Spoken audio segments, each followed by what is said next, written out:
दोस्तों नमस्कार, स्वागत है आप सभी का मेरे YouTube channel Avantika coaching classes पर। दोस्तों आज हम 10th क्लास मैथ्स पढ़ेंगे, है ना। और इसमें 10th चैप्टर से हम दोस्तों 5 इंपॉर्टेंट क्वेश्चन पढ़ेंगे, जिनमें से 4 नंबर में एक क्वेश्चन डेफिनेटली आपसे पूछा ही जाएगा।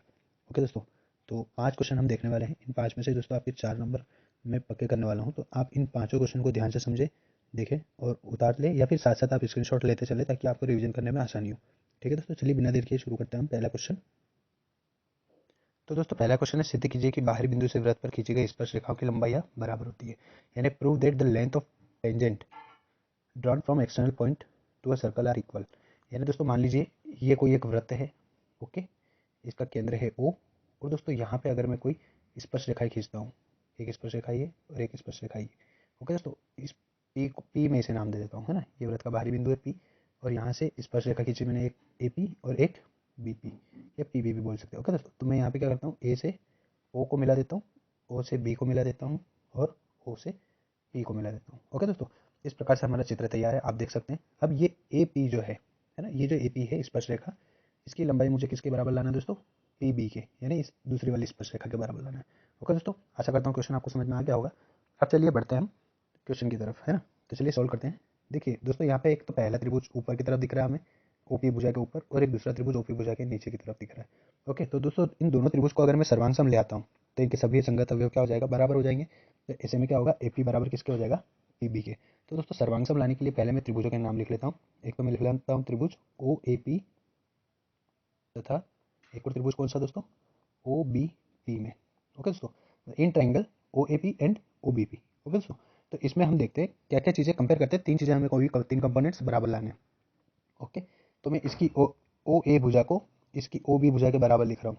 क्यों लिखा दोस्तों, क्योंकि ये दोनों क्या है, त्रिज्याएं हैं, यानी रेडियस है ना, ये दोनों रेडियस है।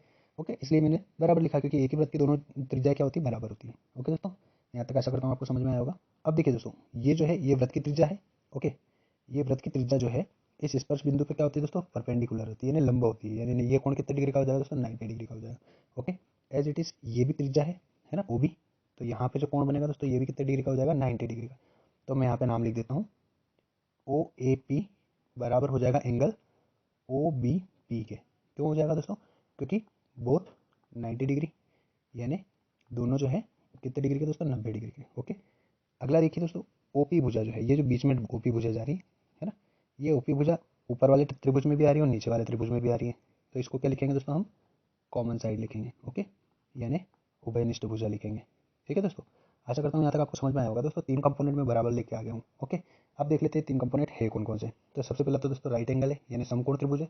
तो समकोण त्रिभुज को अपन क्या लिखेंगे दोस्तों, आर, यानी राइट एंगल। फिर इसके सामने वाली भुजा ओपी है, तो ओपी को भी हमने बराबर सिद्ध किया दोस्तों। तो यहाँ पे लिखेंगे अपन एच, क्योंकि समकोण त्रिभुज में समकोण के सामने वाली भुजा को क्या कहते हैं दोस्तों, कर्ण कहते हैं। ये मोस्ट इंपॉर्टेंट ऑब्जेक्टिव है दोस्तों, याद रखिएगा। और कर्ण जो है समकोण त्रिभुज की सबसे बड़ी भुजा होती है। ओके, इसके अलावा हमने एक साइड इक्वल ली है जो कि रेडियस है। ओके, तो यहाँ पे मैं लिख दूंगा एस। तो दोस्तों हमारा रूल कौन सा लगेगा, आर एच एस रूल, है ना। तो आर एच एस रूल से या आर एच एस प्रमेय से, है ना, इससे क्या हो जाएगा दोस्तों, ट्राइंगल ओ ए पी जो है वो कॉन्ग्रेंट आ जाएगा ट्राइंगल ओ बी पी के। अब दोस्तों अगर ये दोनों ट्राइंगल कॉन्ग्रेंट आ गए हैं, तो इनके सारे करस्पॉन्डिंग पार्ट्स भी क्या हो जाएंगे, इक्वल हो जाएंगे। तो दोस्तों इस ट्राइंगल में जो ए पी साइड आ रही है ना, ये इक्वल हो जाएगी इस ट्राइंगल की बी पी साइड के इक्वल। और दोस्तों हमें प्रूव क्या करना था, ए पी टेंजेंट को इक्वल लाना था बी पी टेंजेंट के, यही हमें प्रूव करना था। और दोस्तों ये हम यहाँ पे इक्वल लिख सकते हैं, क्यों लिख सकते हैं दोस्तों, सीपीसीटी से, है ना, सर्वांगसम त्रिभुजों के संगत अवयव। दोस्तों कभी सीपीसीटी का फुल फॉर्म अगर आपसे पूछ लिया जाए तो लिख लीजिएगा, corresponding parts of congruent triangle. तो दोस्तों सीपीसीटी से एपी इक्वल टू किसके आ जाएगा, बीपी के आ जाएगा। ओके दोस्तों, आशा करता हूँ यहाँ तक समझ में आया होगा। दोस्तों अगर आपको वीडियो समझ में आता है, सवाल समझ में आ रहे हैं, तो दोस्तों वीडियो को लाइक और शेयर जरूर कर दे, और हमारे चैनल से जुड़ जाए दोस्तों, सब्सक्राइब कर ले इसे, ताकि जैसे कोई भी एजुकेशनल वीडियो मैं आपके लिए डालूंगा तो वो सबसे पहले आप तक पहुंचेगी। ओके दोस्तों, चलिए बढ़ते हैं हमारे दूसरे क्वेश्चन की तरफ। देखिए दोस्तों, दूसरा क्वेश्चन मैं आपकी स्क्रीन पर लगा चुका हूँ। सिद्ध करना है हमें किसी वृत्त के व्यास के सिरों पर खींची गई जो स्पर्श रेखाएं होती है वो समांतर होती है। यानी prove that the tangent drawn at the end of the diameter of a circle are parallel. तो दोस्तों लेट्स सी कि एक यहाँ पे हम मान लेते हैं ये एक सर्कल है, और ये है इसका डायमीटर। देखिए मैं कलर चेंज करके बना देता हूँ तो आपको इजीली समझ में आएगा। ये इसका डायमीटर हो गया ए बी। ओके दोस्तों, अब अगर मैं यहाँ से कोई एक टेंजेंट खींच देता हूँ, टेंजेंट का मैं कलर थोड़ा सा चेंज कर देता हूँ तो आपको ईजिली होगा। ये देखिए, मान लीजिए ये सीधी रेखा मैंने यहाँ से खींची और एक ये सीधी रेखा मैंने यहाँ से खींची। ओके दोस्तों, इसको मैं लिख देता हूँ x और इसको मैं लिख देता हूँ y। ओके दोस्तों, इसको ले लेता हूँ z और इसको ले लेते हैं w। एक रेखा हो गई दोस्तों, एक लाइन हो गई wx, एक हो गई yz।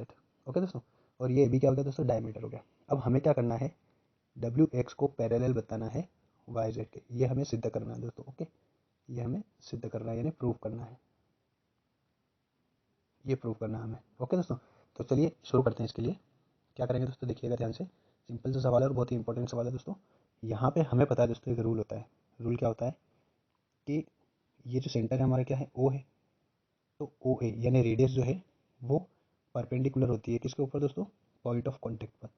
मतलब जो त्रिज्या होती है वो स्पर्श बिंदु पर क्या होती है दोस्तों, लंब होती है, लंब होती है ना। तो ओ ए परपेंडिकुलर किस पे हो जाएगा दोस्तों, ए पर, है ना। तो यहाँ पे लिख दिया मैंने कि radius is perpendicular on the point of, ये एन है दोस्तों, है ना, the point of contact. Okay दोस्तों, तो यहाँ पे मैंने रीजन लिख दिया है। तो यहाँ पे क्या हो जाएगा दोस्तों, एंगल एक्स ए ओ कितने डिग्री का हो जाएगा दोस्तों, 90 डिग्री। ये जो एक्स ए ओ है ये 90 डिग्री हो जाएगा। ओके, एज इट इज दोस्तों, सिमिलरली क्या हो जाएगा, ये जो ओ बी त्रिज्या है ये इस बी बिंदु पर क्या हो जाएगी, लंब हो जाएगी। यानी ये कोण और ये कोण कितने डिग्री के हो जाएंगे दोस्तों, 90 डिग्री के। जैसे कि ये दोनों कोण हो गए थे, ऐसे ही ये दोनों कोण भी क्या हो जाएंगे, 90 डिग्री के हो जाएंगे। तो यहाँ पे मैं लिख देता हूँ ओ बी जो है वो लंब है किस पर, बी पर। तो यहाँ पे इस वाले कोण को ले लेता हूँ मैं जेड बी ओ, ये वाला। ओके दोस्तों, तो ये लिखा मैंने Z B O equal to कितना हो जाएगा, 90 डिग्री। इसको इक्वेशन फर्स्ट दे देते हैं, इसको इक्वेशन सेकंड दे देते हैं। ओके दोस्तों, आगे देखिए, by equation first and second. तो दोस्तों समीकरण 1 और 2 से हमें क्या दिखाई दे रहा है, देखिए ये कोण भी 90 डिग्री का और ये कोण भी 90 डिग्री का है। तो मैं यहाँ पे लिख सकता हूँ एक्स ए ओ बराबर एंगल जेड बी ओ के। ओके, इक्वेशन 1 और 2 से हम क्या बता सकते हैं, यहाँ पे दोनों को 90 डिग्री का है, तो ये वैल्यू और ये वाली वैल्यू दोनों बराबर होगी। तो हमने यहाँ पे लिख दिया दोनों वैल्यू बराबर है। अब दोस्तों यहाँ पे देखिए, ये दोनों कोण अगर बराबर है, एक ये वाला और एक ये वाला, ये दोनों कोण अगर बराबर है, परंतु यहाँ पे अगर अपन ध्यान से देखें तो ये दोनों क्या है, एकांतर कोण भी है ना, यानी अल्टरनेट एंगल भी है। ठीक है, तो यहाँ पे हम लिख देते हैं परंतु ये एकांतर कोण भी है ना। मतलब they are also alternate angle, ये अल्टरनेट एंगल भी है। सो दैट, इसलिए हम क्या कह सकते हैं कि एक्स डब्ल्यू जो है वो पैरेलल होगी किसके, एक्स सॉरी वाई जेड के। किसके दोस्तों, वाई जेड के। तो मैं यहाँ पे लिख देता हूँ वाई जेड। इसलिए हम कह सकते हैं कि डब्ल्यू एक्स जो है वो वाई जेड के समांतर है, और यही हमें क्या करना था दोस्तों, सिद्ध करना था। ओके, आशा करता हूँ ये सवाल भी आपको समझ में आया होगा। ठीक है, चलिए दोस्तों बढ़ते हैं हमारे तीसरे सवाल की तरफ। दोस्तों तीसरा सवाल आपकी स्क्रीन पर है, देखिए। एक बिंदु जो वृत्त से 5 सेंटीमीटर की दूरी पर है, वृत्त पर स्पर्श रेखा की लंबाई 4 सेंटीमीटर है। मतलब एक बिंदु है जो वृत्त के केंद्र से कितना 5 मीटर या 5 सेंटीमीटर दूरी पर है। ये 5 सेंटीमीटर की डिस्टेंस पे ओ से ए पॉइंट है। ओके, और यहाँ से जो टेंजेंट है यानी जो स्पर्श रेखा है उसकी लंबाई कितनी है दोस्तों, 4 सेंटीमीटर। ओके, तो देखिए from a point A which is 5 centimeter from the center of the circle. Okay, center of circle से 5 सेंटीमीटर डिस्टेंस पर है। the distance is the length of the tangent, है ना। the length of the tangent is of the circle is 4 centimetre. तो tangent की length कितनी है दोस्तों, 4 सेंटीमीटर है। तो ये बोल रहा है find the radius of circle, यानी रेडियस हमें क्या करना है, फाइंड आउट करना है। ओके दोस्तों, आशा करता हूँ यहाँ तक आपको क्वेश्चन पूरा समझ में आ गया होगा। अब देखिए इसको हम सॉल्व करते हैं। तो दोस्तों यहाँ पे लिख लेते हैं इन right angle triangle. Right angle triangle मतलब दोस्तों हिंदी में अगर आप लिखना चाहें तो क्या लिखेंगे, समकोण त्रिभुज ओ ए बी में।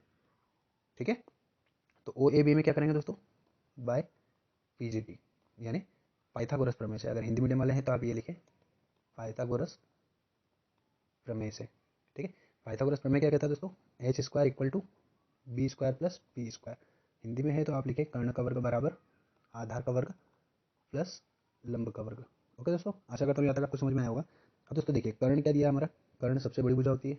तो ओ ए जो है ये हमारा कर्ण हो जाएगा, यानी 5 सेंटीमीटर। तो मैं यहाँ पे लिख लेता हूँ 5 का स्क्वायर। ओके, क्योंकि हाइपोटेनस का स्क्वायर यानी कर्ण का स्क्वायर है तो 5 का स्क्वायर लिख दूंगा मैं।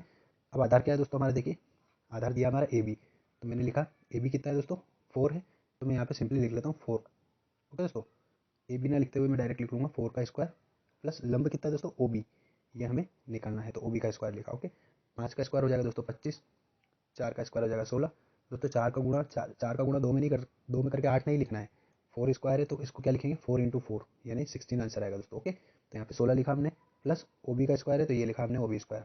दोस्तों ये है 25, 16 को हम बराबर के उधर ले जाएंगे, माइनस का हो जाएगा, इक्वल टू कितना हो जाएगा दोस्तों ओ बी स्क्वायर। ओके, तो यहाँ से ओ बी की वैल्यू कितनी आ जाएगी दोस्तों, 25 में से 16 जाएगा, बचेगा कितना 9, और यहाँ से हम इस स्क्वायर को हटाएंगे, है ना, यहाँ पे स्क्वायर नहीं लगाएंगे तो इधर क्या आ जाएगा दोस्तों रूट, और रूट में वैल्यू क्या हो जाएगी दोस्तों 3 इंटू 3, एक पेयर बन जाएगा दोस्तों यहाँ पे हमारा, है ना, 3 का एक पेयर बन गया, तो 3 को हम बाहर निकाल लेंगे, इक्वल टू क्या हो जाएगा ओ बी, यानी त्रिज्या हमारी कितनी आ जाएगी, वृत्त की त्रिज्या जो है वो कितनी हो जाएगी 3 सेंटीमीटर। ये हो गया हमारा आंसर। ओके दोस्तों, बहुत ही इंपॉर्टेंट सवाल है और बोर्ड के लिए मोस्ट इंपॉर्टेंट सवाल है दोस्तों, याद रखिएगा। तो ज़रूर आप इसे अच्छे से समझ लें, आप चाहे तो दोस्तों इसका स्क्रीनशॉट भी ले सकते हैं ताकि आपको इजीली रिवीजन में आपको बहुत ही आसानी रहेगी। ओके दोस्तों, चलिए बढ़ते हैं हमारे चौथे क्वेश्चन की तरफ। दोस्तों देख सकते हैं आप, दोस्तों चौथा चौथा क्वेश्चन मैंने आपकी स्क्रीन पर लगा दिया है। दो संकेंद्रीय वृत्तों की, दोस्तों यहाँ पे वृत्त कर लीजिएगा, वृत्तों की त्रिज्या 5 सेंटीमीटर और 3 सेंटीमीटर है। बड़े वृत्त की उस जीवा की लंबाई हमें ज्ञात करना है दोस्तों, उस जीवा की लंबाई ज्ञात कीजिए जो छोटे वृत्त को स्पर्श करती है। यानी ये देखिए दोस्तों, ये बड़े वृत्त की जीवा हमारी यानी कॉर्ड है, देखिए the radius of two concentric elements है दोस्तों, यहाँ पे सर्कल कर लीजिएगा, R 5 centimetre and 3 centimetre, find the length of the part of the larger circle with touch the smaller circle. Okay, मतलब ये कार्ड जो है इसकी लेंथ हमें निकालना है दोस्तों ए बी की। ओके, ए बी की लेंथ हमें निकालना है, और ये जो बड़ी जो रेडियस है, बड़े सर्कल की जो रेडियस है दोस्तों, ये कितनी दे रखी है 5 सेंटीमीटर, और ये दे रखी है दोस्तों हमें 3 सेंटीमीटर छोटे सर्कल की रेडियस। अब दोस्तों ए बी जो है ये क्या है, बड़े वाले सर्कल की कार्ड है जो छोटे वाले को क्या कर रही है, छोटे सर्कल को टच करके निकाल रही है, मतलब ये इसकी क्या होगी टेंजेंट होगी। तो इस टेंजेंट की हमें लेंथ फाइंड आउट करना है, यानी ए बी हमें फाइंड आउट करना है। ओके, तो दोस्तों यहाँ पे याद रखिएगा एक रूल जो अभी थोड़ी देर पहले भी हमने डिस्कस किया था, ओ सी जो है वो परपेंडिकुलर होता है ए बी पर, यानी रेडियस जो होती है वो कार्ड पे क्या होती है दोस्तों परपेंडिकुलर होती है। ओके, और बाइसेक्ट भी कर सकती है ना, बाइसेक्ट भी करती है, सॉरी बाइसेक्ट। ओके दोस्तों, ओके दोस्तों, तो ये बाइसेक्टर भी होती है, तो यहाँ पे मैं लिख सकता हूँ इसको A C equal to B C. Okay, A C किसके बराबर हो जाएगी दोस्तों, बी सी के बराबर हो जाएगी, मतलब ये जीवा से ये त्रिज्या जो लंब डाल रही है इस जीवा पर, ये जीवा पे 90 डिग्री का कोण तो बना ही रहा है, प्लस ये क्या कर रहा है इन दोनों भाग, दोनों जो जीवा के जो दो भाग कर रहा है वो दोनों भाग क्या होंगे दोस्तों बराबर होंगे, यानी ए सी बराबर क्या हो जाएगा बी सी क्या हो जाएगा। ओके दोस्तों, आशा करता हूँ यहाँ तक आपको समझ में आया होगा। अब दोस्तों हम लेंगे एक त्रिभुज। ओके, कौन सा त्रिभुज है, समकोण त्रिभुज, समकोण त्रिभुज ओ ए सी में, आप इंग्लिश मीडियम में तो आप लिखेंगे in right angle triangle O A सी।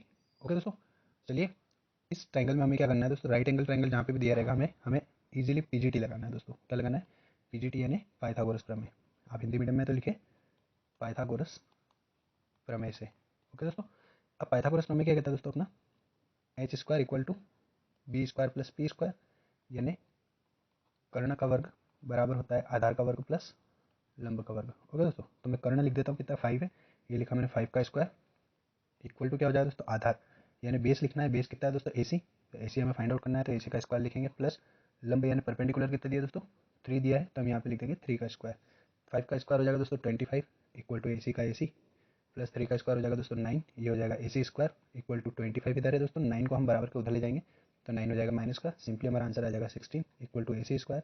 तो दोस्तों ए सी की वैल्यू क्या आ जाएगी दोस्तों यहाँ पे 4।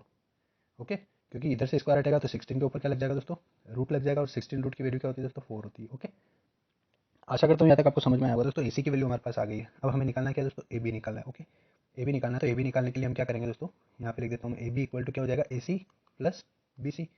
तो ए बी इक्वल टू क्या हो जाएगा दोस्तों, ए सी की वैल्यू कितनी आई 4, और दोस्तों बी सी भी ए सी के इक्वल है, तो बी सी भी कितना हो जाएगा 4, तो यहाँ से सिंपली हमारी वैल्यू कितनी निकल जाएगी दोस्तों 8 सेंटीमीटर ए बी की वैल्यू। ओके दोस्तों, ये आ गई हमारी कॉर्ड की लेंथ। ओके, आशा करता हूँ यहाँ तक आपको समझ में आया होगा दोस्तों। चलिए बढ़ते हैं हमारे पाँचवें क्वेश्चन की तरफ। दोस्तों पाँचवा क्वेश्चन मैंने आपकी स्क्रीन पर लगा दिया है, देख सकते हैं आप।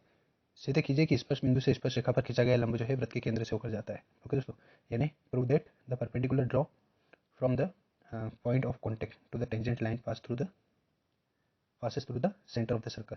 तो दोस्तों यहाँ पे देखिए ये एक हमारा सर्कल है मान लीजिए। ओके, यहाँ पे हमारी टेंजेंट है। ओके, ये हमारा पॉइंट ऑफ कॉन्टेक्ट है, मान लीजिए इसको मैं नाम दे देता हूँ पी, ये है हमारा सेंटर ओ। ओके दोस्तों, ओ से पी जो है ये एक रेडियस है, और हम जानते हैं कि रेडियस जो है वो पॉइंट ऑफ कॉन्टैक्ट पे क्या होती है दोस्तों परपेंडिकुलर होती है। तो यहाँ पे मैं इस टेंजेंट को नाम दे देता हूँ एक्स वाई।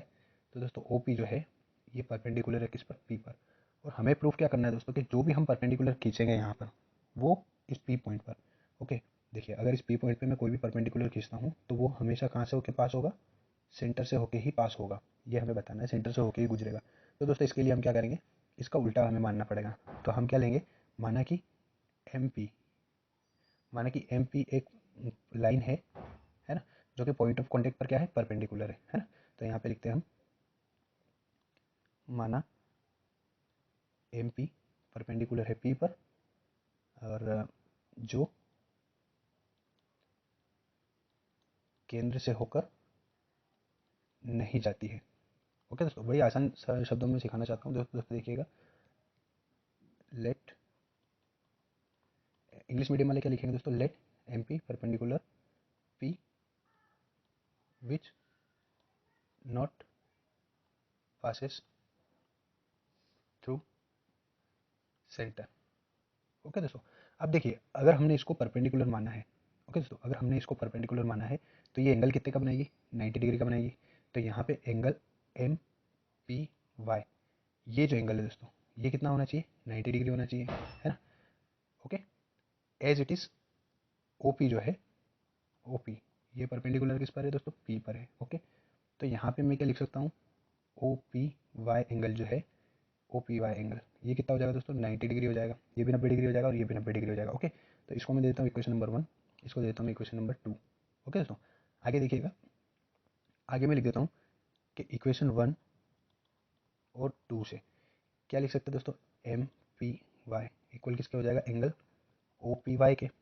ओके दोस्तों, आशा करता हूँ यहाँ तक आपको समझ में आया होगा। अब यहाँ तक लिखने के बाद दोस्तों, यहाँ पे देखिए, यहाँ पे जो एंगल दोनों बराबर है, इसके लिए एक कंडीशन है। क्या कंडीशन है, देखिए मैं लिख देता हूँ, ये तभी संभव है